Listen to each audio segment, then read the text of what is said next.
সীতাকুণ্ড গ্রামে বাস করত নন্দা নামের এক লোক। গ্রামটি সমুদ্রের উপকূলে হওয়ায় সমুদ্রের নিকটে গ্রামবাসীরা নুনের চাষ করে জীবিকা নির্বাহ করত। একদিন নন্দা সমুদ্রের ধারে গেল তার নুনের খেতে। না, নুন তো পড়েনি, এভাবে আর চলা যায় না। এই নুনের খেতে এত কষ্ট করি, তবুও খেতে কোনো নুন পড়ে না। হ্যাঁ ভাই, আজকাল নুনও যেন খেতে উঠছে না।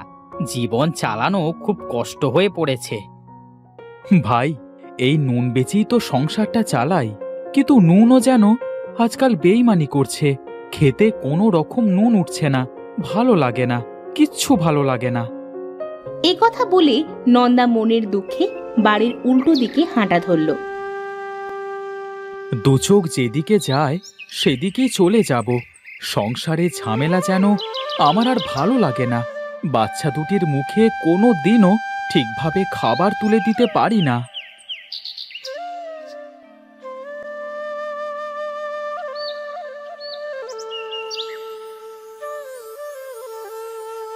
নন্দা হাঁটতে হাঁটতে জঙ্গলের ধারে বড় একটা গাছের নিচে বসলো। এমন সময় একটা লোক তার কাছে এসে বলল, কিরে, এই অসময়ে তুই এখানে বসে কাঁদছিস কেন? কাঁদছি কি আর সাধে, মনের দুঃখে কাঁদছি। অভাবের সংসারে বাচ্চাদের মুখে কোনো খাবার তুলে দিতে পারি না। করি নুনের চাষ, সেখানেও নুন বাঁধে না। অভাব যেন আমার পিছু ছাড়ছে না। তোর অভাব আমি মিটিয়ে দেব। তুই তোর বাড়িতে আমায় নিয়ে চল। কিন্তু আমার অভাব তুমি কিভাবে মেটাবে শুনি? আমার জাদুই নুন দিয়ে। আমার কাছে জাদুর নুন আছে, আর সেটা তুই তোর উঠানে চাষ করতে পারবি। উঠানে? তাহলে তো খুব ভালো হয়। দাও দেখি নুনটা, দাও দাও। আরে, এত উতলা হবার কি আছে? আগে তোর বাড়িতে আমাকে নিয়ে চল। আগে তোর উঠানটা দেখতে হবে যে।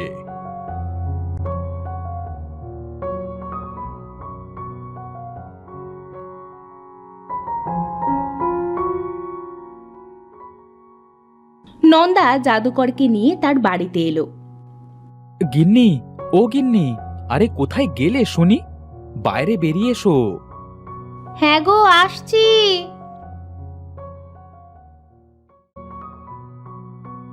নন্দা, আমি তোকে জাদু করি নুন দিতে পারি, তবে একটা শর্ত আছে। কি শর্ত জাদুকর মশাই? বলো, আমি তোমার সব শর্ত মানতে রাজি। শর্তটা পরেই বলি। এই নে তোর জাদুকরি নুন। এটা তোর উঠানে প্রত্যেক জায়গায় খুব ভালো করে ছড়িয়ে দিবি। দেখবি পুরো উঠানে নুনে ভরে গেছে। ওগো, আমরা এবার সত্যি নুন চাষ করতে পারবো? এই জাদুকরি নুন বেচে কিন্তু আমাকে এবার একটা সোনার চেন গড়ে দিবে। নুন যখন জাদু করি, তখন নিশ্চয়ই অনেক টাকার নুন আমরা বেচতে পারবো। দেখো গিন্নি, আমাদের আর কোনো অভাব থাকবে না। তোমাকে সোনার চেন গড়িয়ে দেব আমি। তোদের হিসেব তোরা পরে করিস, আগে আমার কথাটা শোন।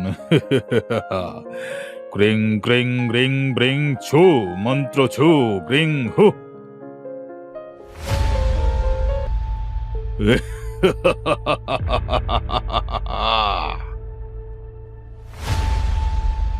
ওগো, এটা কি করলো? এই জাদুকর আমার রীতা রাজুকে পুতুল কেন বানাইলো? এই যে মশাই, এটা তুমি কি করলে?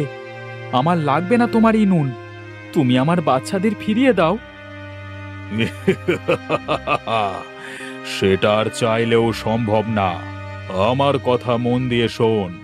এই উঠানে জাদু করি নুন চাষ করবি, আর নির্দিষ্ট সময় হলে আমি এসে এই জাদু করি নুন নিয়ে যাব। তবে সাবধান, যদি এই নুন তুই চাষ না করিস, তবে তোর বাচ্চাদের আমি মেরে ফেলব। না না, আমি তোমার নুন খুব ভালোভাবে চাষ করে দেব। তুমি আমার বাচ্চাদের ফিরিয়ে দাও। তোর এই নুন চাষ করবার শেষে আমি এই নুন নিয়ে যাব। আর তোর বাচ্চাদের ফিরিয়ে দিয়ে যাব। হ্যাঁ হ্যাঁ হ্যাঁ, বেশ বেশ, তবে তাই হবে।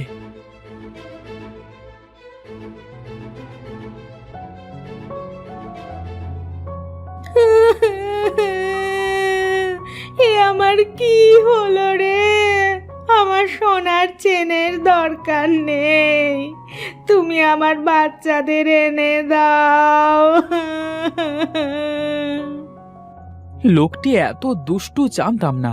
তুমি চিন্তা করো না গিন্নি, আমি এক্ষুনি উঠানে জাদুকরি নুনের চাষ করব, তারপরে আমার বাচ্চাদের আমি ফিরিয়ে আনবো। নন্দা তার হাতে থাকা নুনের কৌটা থেকে নুন নিয়ে সারা উঠানে ছড়িয়ে দিল।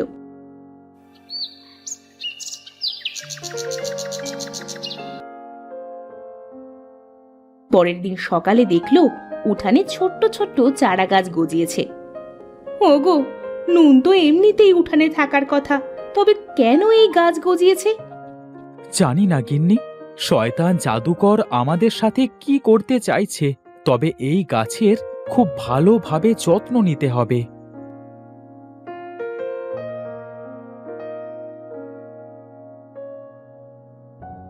নন্দা নুনের গাছগুলোকে খুব ভালোভাবে পরিচর্যা করতে লাগলো। এভাবে বেশ কিছুদিন হয়ে গেল, গাছগুলো বেশ বড় হয়ে গেল।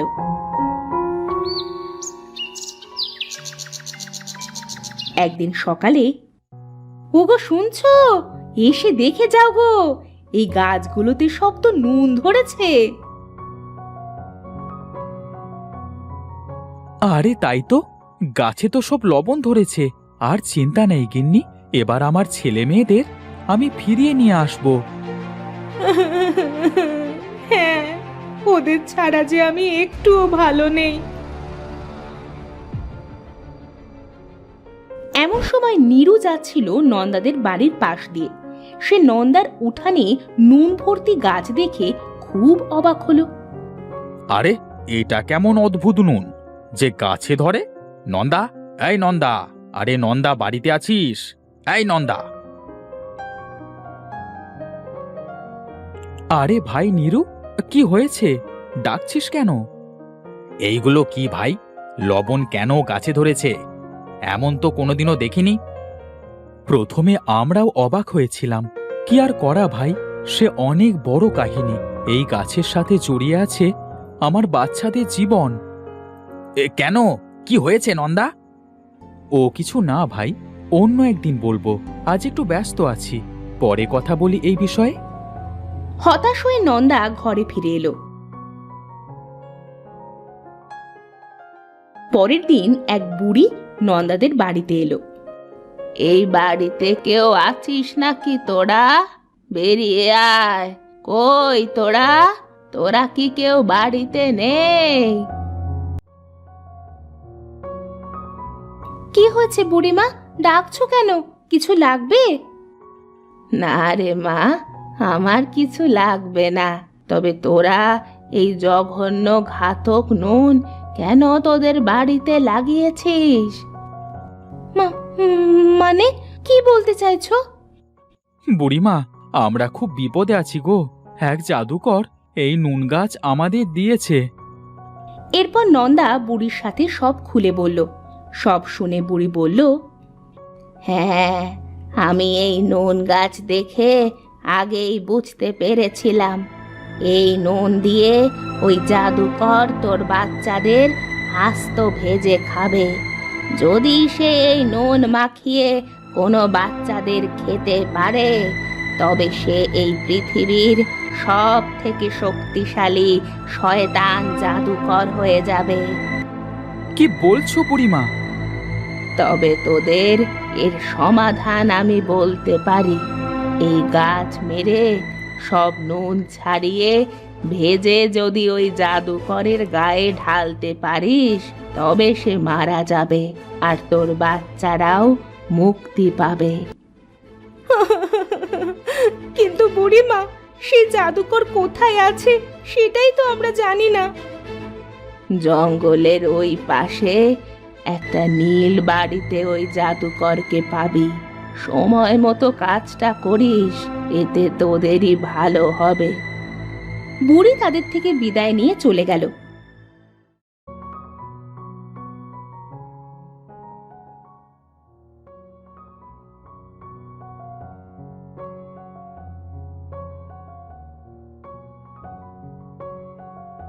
এদিকে নন্দা ও তার বউ সব গাছ কেটে নুন ছাড়িয়ে ভেজে রওনা দিল জাদুকরের বাড়িতে। ওগো, আমরা রাজু রীতাকে ফিরে পাবো তো? হ্যাঁ গিন্নি, চলো আগে গিয়ে দেখি। জানি না ছেলে মেয়ে দুটি কি অবস্থায় আছে।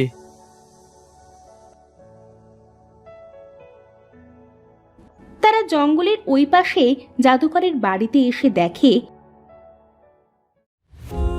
রাজু রীতার পুতুলটাকে সামনে নিয়ে যজ্ঞ করছে জাদুকর।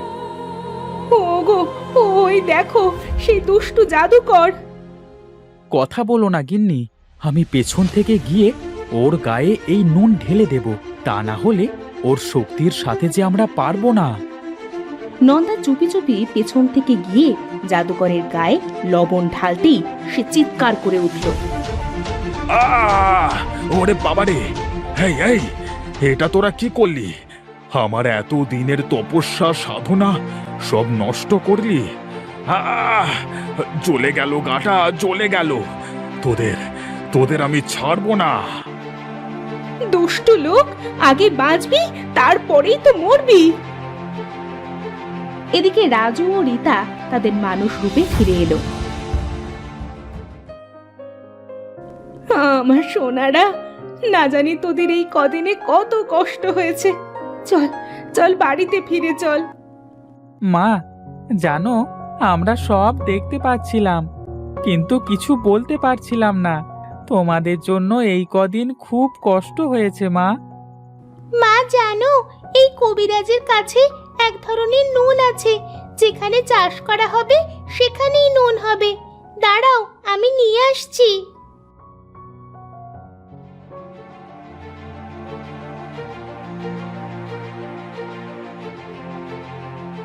আমরা যে নুন চাষ করি সেই নুনের মতোই এটা। তাই নাকি মা? তাহলে আজ থেকে এই নুনের চাষ আমাদের উঠানেই করব। চল এবার বাড়িতে ফিরি আমরা। এরপর তারা বাড়ি ফিরে গেল। বাড়িতে ফিরে নন্দা সেই জাদুকরি নুন তার উঠানে চাষ করলো। উঠানে অনেক নুন জমা হলো। এরপর থেকে নন্দা সেই নুন বিক্রি করে বেশ স্বাবলম্বী হলো।